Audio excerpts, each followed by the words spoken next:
Sisi pertama kemarin 3 tahun pertama program BPM itu digelontorkan PT Bali. Saya kira banyak yang perlu diasesmen sehingga nantinya di tahap kedua ini kita harapkan BPM ini bisa betul-betul bermanfaat dan dirasakan manfaatnya oleh masyarakat. Dan hari ini saya pikir ekspos yang dilakukan oleh teman-teman BKD yang difasilitasi oleh PT Bali khususnya kajian terkait dengan kawasan pesisir, saya kira sangat penting memang karena hampir masyarakat kami bukan hanya 4 desa ini, Pak Bupati, yang berada yang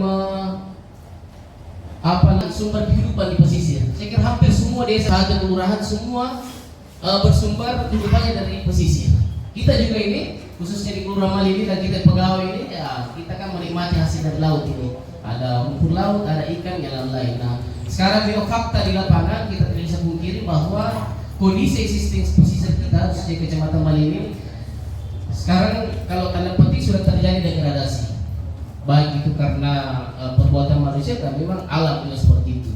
Karena harapan kita memang dengan hadirnya kajian ini ada data yang diberikan kepada kita sebagai dasar dalam meletakkan program pemberdayaan masyarakat di Bali. Kawasan pesisir Luhut Timur ini, khususnya di Kecamatan Malili ya, wilayah penelitian ya, memang butuh satu komitmen bersamaan untuk bagaimana kita membangun sinergitas masuk ke situ memperbaiki ekosistem yang sudah mulai atau sudah boleh dikatakan merusak lah ya. Ya kalau kami dari saya mohon maaf, saya mewakili Kepala Dinas Kelautan Perikanan Provinsi Sulawesi Selatan Pak Ilyas karena beliau tidak berkesempatan untuk hadir, jadi kami diberi amanah untuk mewakili beliau. Kembali ke materi bahwa pesisir Malili ini, status Kecamatan Malili ini memang perlu kita bangun sinergitas untuk masuk ke dalam secara bersama sesuai dengan bidang dan kewenangan masing-masing. Kami dari Dinas Kelautan Perikanan Provinsi tentunya ada banyak hal yang bisa kita berperan di sini, misalnya untuk nelayan, menyangkut laut tangkap, karena saya lihat di situ tadi nelayan itu sudah mulai menangkapnya, itu sudah mulai semakin jauh ke dalam. Jadi tentunya dengan kondisi demikian untuk mengembalikan kondisi lingkungan semula mereka bisa menangkap itu, pesisir itu agak lama. Oleh karena itu mengantisipasi hal demikian, tentunya mereka butuh alat tangkap yang mungkin lebih besar dari yang semula digunakan di pesisir, dan itu akan berkembang ke alat tangkap yang digunakan ke laut dalam. Itu satu. Kemudian tentang mangrove, dan ini sekarang banyak jadi perhatian umum. Agak seksi memang ini mangrove sekarang karena itu sudah merupakan, kalau saya tidak salah di pusat sudah masuk pronas. Kemarin juga kita lakukan penanaman secara besar-besaran, secara serentak. Tentunya ini menjadi perhatian kita bersama. Walaupun dari program kami belum masuk Luhut Timur untuk tahun ini, tapi saya kira ke depan itu pasti itu akan menjadi perhatian. Juga dengan hadirnya hasil penelitian ini, itu akan menjadi acuan kami. Salah satu artinya apa? Artinya ya ekosistem ini dulu masih bagus ya kalau musim kemarau. Tapi kalau musim hujan juga Pak, air gunung juga sampai ke laut. Kita bisa dapat apa itu ikan yang panjang seperti ular. Nah, sekarang ekosistemnya berbeda Pak. Tapi dulu kan memang dulu kita ini hanya main alam saja. Orang tua kita dulu bilang manora, mania, angin bar, angin apa. Tapi sekarang kan istilah kampungnya, tapi mungkin sekarang masih ada kita yang di pesisir pakai istilah begitu. Kalau saya alami dua generasi. Kalau sekarang mungkin tidak lagi ya. Tapi ya isu yang sekarang ini Pak yang kita hadapi karena bagaimana ekosistem kita ini mungkin tidak bertambah Pak, cuma berputar-putar. Tapi salah satu bagian ekosistem adalah manusia bertambah terus Pak. Tentang bagaimana pemberdayaan pesisir Teluk Bone termasuk yang seputar Malili Pak. Kalau bisa itu menjadi satu rekomendasi. Bisa dicari tuh Pak masuk dalam satu kebijakan nanti Pak ya. Kebijakan daerah, tentu ada kebijakan provinsi Pak supaya ini tidak bertentangan. Saya sangat setuju Pak bahwa di pemberdayaan pesisir desa-desa ini Pak Ya dulu kan yang kita kenal ada nelayan tangkap saja. Iya. Sekarang Pak nelayan budidaya. Budidaya ada. Nelayan tangkap ini yang kita lihat ini ekonominya Pak tidak berkembang, cenderung turun. Iya. Yang budidaya Pak justru mengekspor keluar ke Pak. Kenalkan, saya Ricardo dari Departemen Lingkungan, Seksi Rehabilitasi dari PT Farabi. Ada beberapa hal mungkin yang ingin saya perjelas dengan Pak Rahman, mungkin masukannya. Ini kan terkait rehabilitasi mangrove, ini kajian sosial. Menurut saya perlu kita detailkan terkait penggunaan lahan yang ada saat ini. Berapa persen sebenarnya tambak yang ada di dalam, berapa persen area yang bisa kita kerjakan.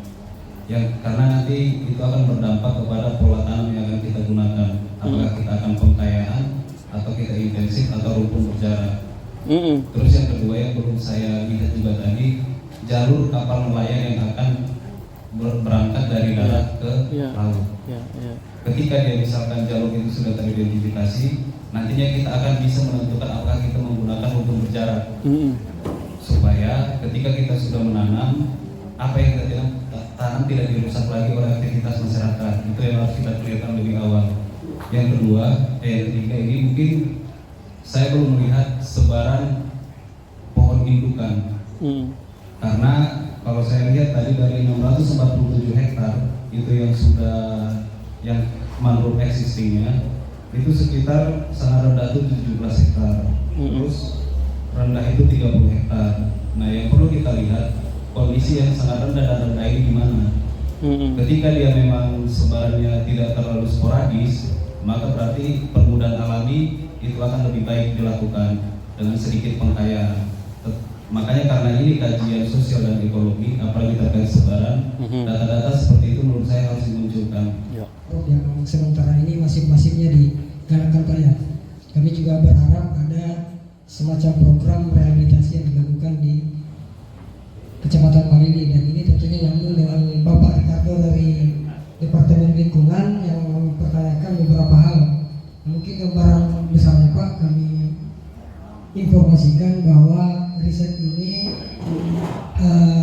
awalnya didesain cuma memotret kondisi secara makro dan sebarannya di mana-mana saja untuk tahap ini. Nah, untuk kelanjutannya kami sudah ada rekomendasi bahwa untuk melakukan upaya restorasi perlu ada kajian yang lebih detail dan komprehensif tentang bagaimana sistem hidrologinya, pasang surutnya, pola penempatan yang ada di pesisir, kemudian status lahannya bagaimana, apakah dia kawasan hutan atau tidak, ataukah dia sudah bersertifikat. Saya pribadi mempercayai teman-teman melakukan studi. Hanya memang karena beliau hanya satu orang, satu tim saja mungkin. Dari banyak timnya ya? Ada anggotanya. Sehingga nanti keolahan nanti dalam memberikan respon tidak lanjut. Karena kalau berbicara mengenai pesisir ini banyak ruang lingkup ilmu yang harus berkolaborasi di dalam, bukan hanya ilmu kelautan tapi juga ilmu-ilmu perencanaan kemudian lingkungan. Kebetulan saya lingkungan ini Kakanda. Saya coba untuk memberikan tanggapan tadi, respon terkait dengan hasil studi teman-teman dari YLKI ini. Yang pertama adalah tidak kelihatan, bisa sesuai dengan dari Departemen Lingkungan PT Farabi tadi, tidak kelihatan secara spot di mana lokasi yang akan kemudian ada rencana aksi di sana. Kemudian kedua, secara pemaparan tadi belum kelihatan juga secara signifikan penyebab dampak terbesar dari mana, dari kerusakan ekosistem pesisir. Apakah ini disebabkan memang dari laut sendiri atau kemudian dari hulu? Ini belum ada secara spesifik juga diberikan gambaran kepada kita penyebab secara holistiknya seperti apa. Kemudian yang ketiga, dari kondisi faktor di lapangan seperti disampaikan tadi bahwa kajian ini terlalu belum komprehensif memang, belum detail. Tadi belum ada gambaran khususnya di pesisir Lampia, belum ada gambaran kepada kita sumber penyebabnya apa, kemudian bagaimana tangkapan masyarakat di sana dengan kondisi. Kalau tadi sudah dibandingkan antara 2000 dengan 2023, memang kelihatan bahwa ada signifikansi perubahan kompresi lahan itu yang dari mangrove kemudian ke penggunaan lain, itu kelihatan sekali. Kemudian yang kedua, belum ada juga karena rekomendasi ada 20 tadi, ada 20 rekomendasi dihasilkan tadi, ya memang kelihatan bahwa secara aksi belum bisa kita lakukan karena memang studinya memang masih makro sekali, belum detail. Jadi ini PR buat kita semua di pemerintah dan khususnya PT Vale, gimana kemudian nanti akan melakukan program BPM kalau belum detail betul dilakukan, sehingga perlu ada kajian-kajian yang lebih detail lagi ke depannya. Kemudian terakhir, saya kira ini mungkin pertemuan terakhir yang kita lakukan, tapi perlu ada pertemuan lanjutan saya pikir terkait dengan rekomendasi di atas, karena rekomendasi yang dihasilkan di atas ini itu sangat normatif sekali, agak susah diterjemahkan dalam sebagai baseline perencanaan seperti yang sudah disebut tadi. Cuma saya tidak tahu apakah judul yang kita lihat hari ini sesuai dengan apa yang memang ruang lingkup pekerjaan yang perlu dihasilkan oleh konsultan ini, sehingga itu yang saya belum tahu seperti apa ruang lingkup output dari kajian ini. Selanjutnya saya menganggap ini memang menjadi satu hal yang penting terhadap mitigasi potensi kita di Luhut Timur. Jadi selain dari sisi potensi positif, tentu negatif ini perlu kita pertimbangkan ke depan. Sejalan dengan dokumen ini, kami juga di perencanaan sementara penyusunan kajian lingkungan hidup strategis untuk rencana pembangunan jangka panjang daerah 20 tahun.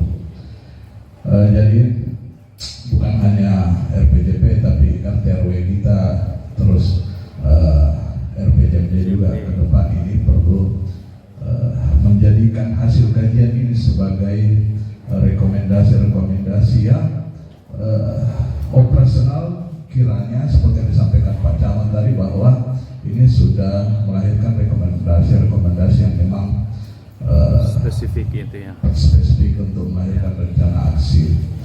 Jadi karena kalau kita bicara tadi kondisi bencana, Luhut Timur itu cuma satu bencana yang tidak ada, itu Gunung Merapi, Pak. Jadi kalau kita bicara itu kita bicara umum. Terus ini kan masalah kajian sosial dan ekonomi, tentu dimensinya luas. Kalau Karena diundang sebagai salah satu penggiat di area perairan laut di Luhut Timur.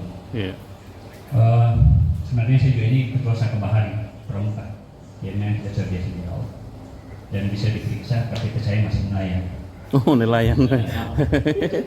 KTP saya pertama saya waktu itu masih pelajar waktu SMA. Setelah itu saya mahasiswa, saya ganti jadi nelayan. Saya pernah jadi dosen sampai waktu itu kampus saya dipanggil untuk menaikkan dia punya grade status di Kopertis, diprotes lah.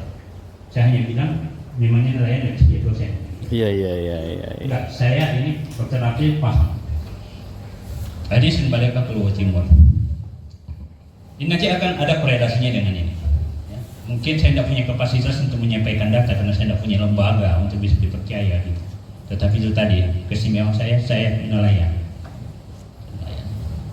Dan saya punya tanggung jawab. Kenapa masa depan nelayan, masa depan laut yang ada di Luhut Timur ditentukan di sini. Sedikit banyak ditentukan di sini. Karena di sini ada pemerintah di sini yang punya kekuatan politik. Mana lagi ada raksasa lagi, ada Vale di sini. Ya dah, yang katanya mau ikut juga di situ. Katanya ya. Nah, oke, saya lanjut. Oh ya, hari ini tanggal 8 Juni. Yakin saya kita berbicara laut tidak ada yang tahu tanggal ulang tahunnya, Bapak Jo. Gimana cara? Iya. Ini perlu kita sering kita koreksi gitu. Katakan nama kata saya, hari ini tanggal 8 Juni, ini adalah Hari Laut Internasional. Tanggal 5 kemarin kita buat kegiatan besar-besaran di mana-mana, Pak Ale buat kegiatan besar di mana-mana. Hari lingkungan. Kenapa? Karena di darat orang boleh menebar pesona gitu loh. Tapi memang laut ini minoritas, tidak ada yang peduli. Iya. Bolokoloe sampai perbatasan Tanjung apa itu namanya perbatasan begitu. Labuan semua ya. Saya kira Pak Dokter lebih paham. Artinya kami betul-betul jadi saksi terjadinya perubahan ini. Siapa tadi yang tanya, kenapa? Kenapa nggak disampaikan di sini? Apa penyebabnya? Saya tidak perlu menyampaikan sini karena saya tidak punya kewenangan untuk menyampaikannya. Tadi Vale bertanya, seharusnya Vale juga industri besar bertanya, oh saya yang melakukan, itu harus fair kita harus fair. Gitu. Bagaimana sekarang Sungai Malili sampai ke Pulau Mori, maaf, usaha saya namanya Mori, itu ngambil dari itu satu banggaan orang tua kami dulu di Pulau Mori. Sekarang bagaimana Pulau Mori itu udah hancur gitu. Udah tidak sakral lagi. Dulu mau menginjakan kaki saja di Pulau Mori itu harus minta izin dulu. Sekarang enggak. Tempat tambatan kapalnya Vale di situ. Tempat buang sulfurnya Vale di situ. Bayangkan coba. Terus tiba-tiba kita mau datang sebagai pencinta lingkungan. Boleh. Whatever. Gitu. Apa karena hari laut sedunia atau karena ada undangan sampai hadir di sini? Iya, iya. Tapi itu nggak terlambat. Nah, saya senang tadi kita berawal daripada percuma kita berbicara masalah nelayan kalau kita tidak berbicara apa hulunya. Nggak mungkin ada nelayan kalau nggak ada hasil lautnya. Nah, bagaimana kita berbicara laut nih? Saya kira Dr. Afrin paham betul Sungai Malili dulu itu masuk lumba-lumba. Nah, kenapa sekarang lumba-lumba tidak masuk? Karena airnya sudah tidak asin. Kenapa airnya tidak asin? Siapa yang tahan? Siapa yang masukkan air tawar masuk ke dalam Sungai Malili? Ini juga perlu kita perhatikan. Enak aja kita bilang nanam mangrove. Hei, tanpa Anda menanam mangrove, tanpa manusia menanam mangrove itu dari dulu, zaman dulu udah ada. Jadi menarik sekali kajian kita untuk hari ini. Memang perlu ruang dan waktu untuk membahas lebih detail persoalan-persoalan seperti ini, karena kompleksitas dari permasalahan ini memang sudah sangat ini, dan memang secara nanti Pak teman-teman ini bisa mengerucutkan. Saya juga tadi menarik yang dibahasakan Opo Madras, karena hari ini hari lingkungan Pak, saya menganggap saya pakai baju Ocean for Life. Iya. Masalah kayak yang kedua itu. Itu untuk mengingatkan kita bahwa memang kita adalah orang-orang pesisir, dan saya juga lahir di pesisir Remu, saya di Palopo, tempat kecil saya di laut. Jadi menarik terjadi degradasi lingkungan yang mengakibatkan pendapatan nelayan yang berkurang. Dan nah, ada hal yang menarik dari sini sebenarnya untuk menggugah dan menggairahkan wilayah pesisir Malili ini harus ada objek wisata.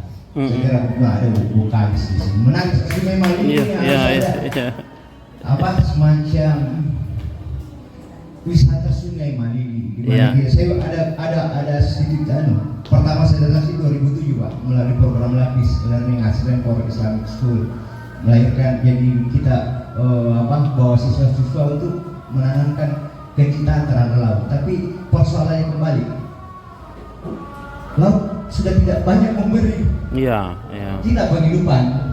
Nah, dari sini sebenarnya kita bisa memulai Bu Kadis pariwisata ini, termasuk sudah memulai itu pariwisata, penyelaman, kemudian dari situ ada konservasi di dalamnya. Kalau kita lihat dari paparan di atas, ada 3 lambang atau 3 yang ikut serta dalam mengundang kita pada saat ini, Pak. Ya, kabupaten, PPKN, sama Vale. Jadi apa yang kita sudah dengarkan bersama, saya merasa juga bertanggung jawab, termasuk Bapak dari Provinsi Perikanan, bahwa ada undang-undangnya semuanya itu yang sudah diatur oleh pemerintah. Kadang saya berpikir bahwa Malili ini sebenarnya punya potensi yang lebih besar. Saya juga terharu oleh Opo Madras. Saya selalu membiasakan bahwa mudah-mudahan di kabupaten lain ada seperti beliau, Opo Madras, yang bisa mencontoh, melihat di Jawa Timur bahwa ada sosok orang yang mau berkontribusi kepada daerahnya. Bukan apa yang kita ambil dari daerah itu untuk kita. Bukan kita ingin memanfaatkan dari kabupaten, dari PT Vale.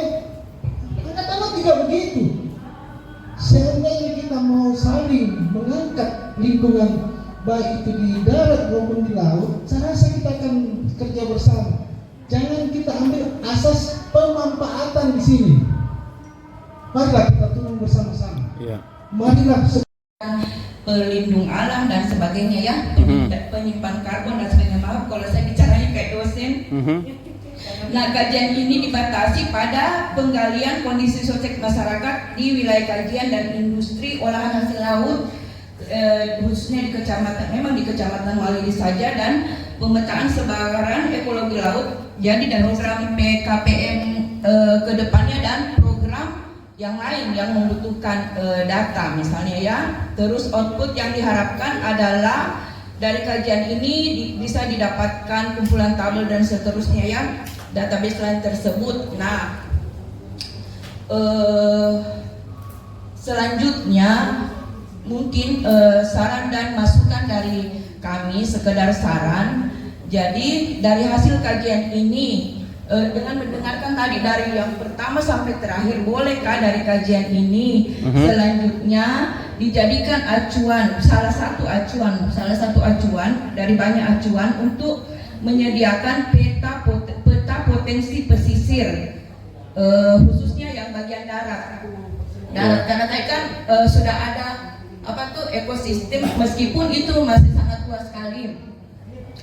Jadi di bagian darat, sehingga bisa diharapkan dengan data yang sudah lumayan ini dapat terpetakan dengan baik oleh tim nantinya, misalnya tentang peluang usahanya atau investasi pesisir apa sekiranya yang bisa dilakukan, baik perikanan, perdagangan, pariwisata, etc. dan sebagainya ya. Kalau bisa berbasis web atau digital, tapi sehingga dengan adanya peta itu bisa dimanfaatkan untuk hal-hal positif di Luhut Timur ini, dan sesuai untuk konservasi dan pemanfaatan yang tentunya disesuaikan dengan RT RW Lutim dan apa tadi itu yang